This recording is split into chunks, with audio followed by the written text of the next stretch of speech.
obračamo v normo. Zagotavljanje dostopa do medicinskih postopkov je na splošno diskriminatorno do lezbijk, biseksualnih in transspolnih oseb in ponuja veliko priložnosti za korake k bolj enakopravnemu dostopu do zdravstvenih storitev. Oploditev z biomedicinsko pomočjo je še zmeraj omogočena le raznospolnim parom.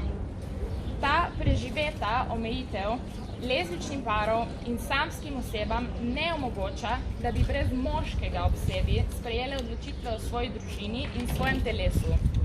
Je jasen prikaz, kako patriarhat na zakonski ravni nadzoruje naše telesa.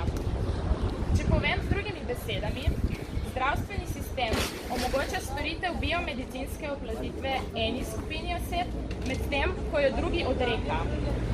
Govorimo torej o diskriminaciji, ki v telesa in svobodo odločanja oseb, ki ne ustrezajo normativnim standardom spola, posega na podlagi ideologije in družbenega nadzora. Vse osebe, ki lahko in želimo zanositi, moramo imeti dostop do biomedicinske oploditve in s tem svobodo odločanja o rojstvu svojih otrok. Tudi drugi postopki v zdravstvu pogosto odgovarjajo na potrebe le najbolj normativnih ženskih teles.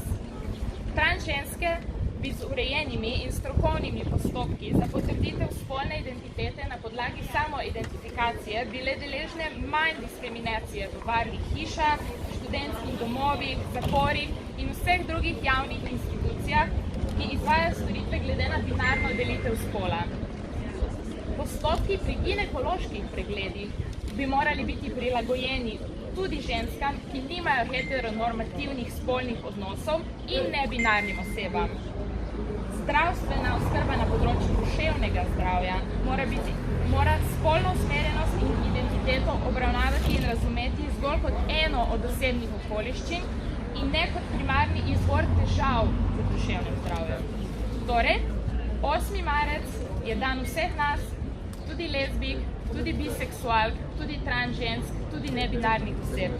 In čas je, da smo obravnavane enakopravno v zdravstvu, pred zakonom in v družbi.